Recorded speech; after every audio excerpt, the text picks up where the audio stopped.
ကျွန်တော်နာမည်ကတော့ဦးမောက်တင်နဲ့ရပါလေဦးဖေးတူခေါ်ဦးမောင်ခုံးပါလေကျွန်တော်ကဒီပြည်ထောင်စုကောင်းကျိုးဆောင်ပါတီပေါ့ဒီမော့ဆိုမြို့နယ်အနေနဲ့ကျွန်တော်ဒီအနောက်ဘက်ချမ်းပေါ့မဲဆန္ဒနယ်နေ့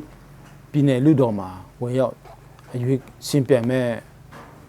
ဟောစားဖြစ်တာပေါ့နော်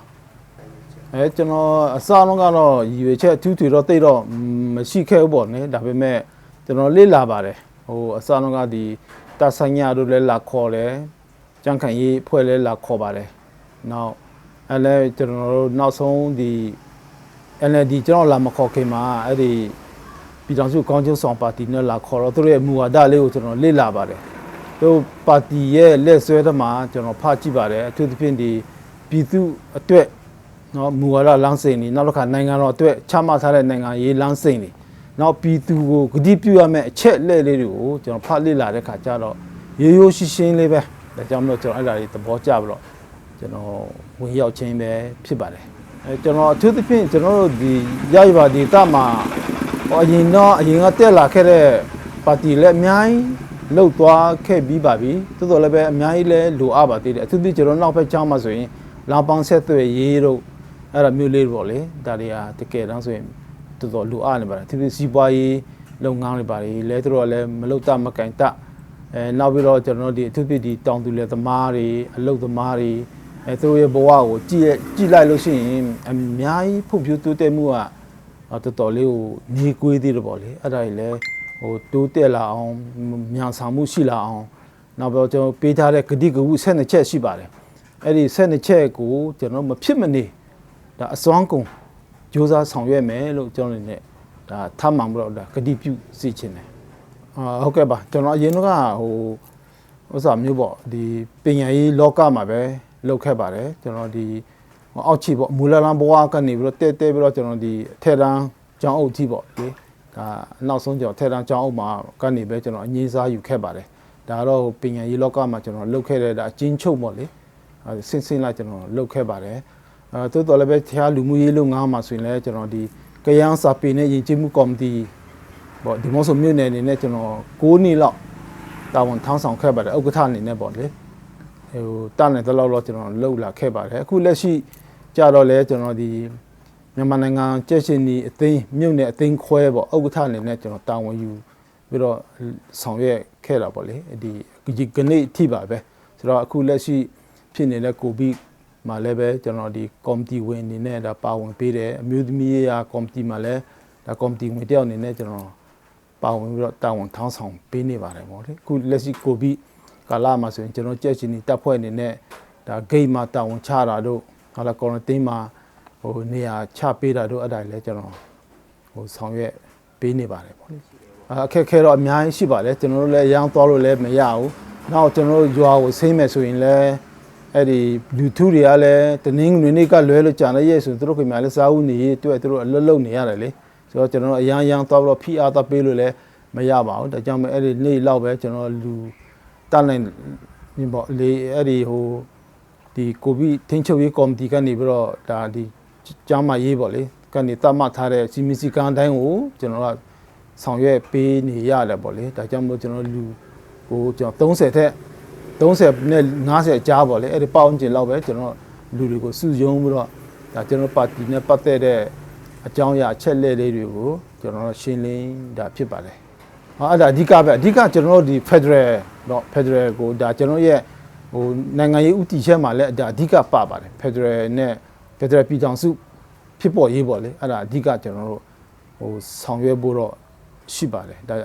ဒါရမှပဲကျွန်တော်ငင်းချမ်းရေးပိုင်းတို့ပေါ့လေတခြားကိစ္စတွ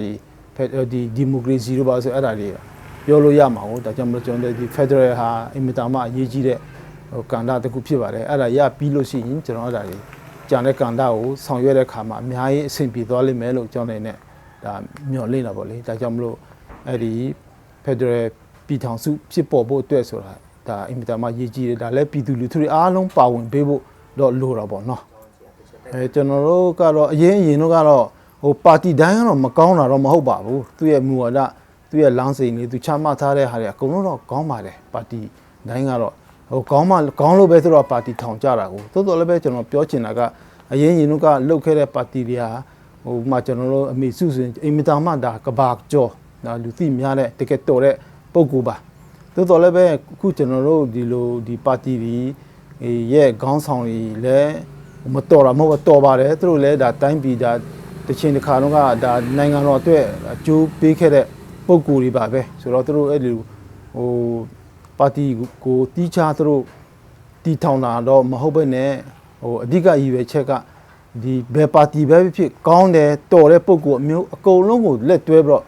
ဒါဆောင်ရွက်ဖို့တော့အစီအစဉ်ရှိပါတယ်နောက်အခုသူပြင်ကျွန်တော်တို့အခုတိုင်းသားဒေသပေါ့လေတိုင်းသားဒေသမှာဆိုရင်ဟိုတိုင်းသားပါတီတွေကလည်းဒါသူ့ပါတီနဲ့သူနဲ့ဒါကောင်းလာကြီးပါပဲဆိုတော့ဒါကြောင့်မလို့ဒါလည်းလက်တွဲသွားဖို့ဒါရည်ရွယ်ချက်တော့ရှိတော့ပေါ့လေဒါကြောင့်မလို့အဲ့ဒီကျွန်တော်နိုင်ငံတော်တည်ဆောက်တဲ့ခါမှာပြည်သူလူထုတရားလုံးဒါပါဝင်ဖို့လိုတယ်လူထုအားလုံးဟိုတင်းကျုံပါဝင်မှကျွန်တော်တို့နိုင်ငံတော်ဟာတိုးတက်လာမှာဖြစ်ပါတယ်ဆိုတော့ကျွန်တော်တို့ဒီတိုင်းမဲ့ဆက်သွားမယ်ဆိုလို့ရှိရင်ကျွန်တော်တို့ဟိုမဖြစ်နိုင်ဘူးဆိုတော့အရင်ကလှုပ်ခဲ့တဲ့ပါတီတွေလည်းပဲတော်ပါတယ်တတဲ့ပုံကိုလည်းအများကြီးရှိတယ်အဲ့ထဲမှာမှဟိုတချို့သောနေရာဒေသတွေမှာဟိုပါတီကတော့ကောင်းတလောက်လူကနည်းနည်းလိုအပ်သေးလို့เนาะကျွန်တော်တိုးတက်သိတဲ့လောက်မတိုးတက်တဲ့နေရာရှိပါတယ်ဒါကြောင့်မလို့ကျွန်တော်တို့ပါတီကိုဟိုတလောက်ထိအစွဲလားမထားဘဲနဲ့အဲ့ဒီဆက်မှာလူတော်လူကောင်းတွေရှိတဲ့ပုံတဲ့ပါတီကိုလည်းပဲဒါ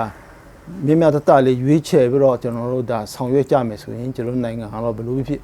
ဟိုဒီထက်ဆမ်တန်တိုးတက်မြန်လိမ့်မယ်လို့ကျွန်တော်နေဒါပြောကြားလိုပါတယ်အမဟုတ်အဲ့ပြောချင်တော့မရှိပါသူတို့လည်းဒါပြည်သူရဲ့ဆန္ဒပါပဲပြည်သူကဟို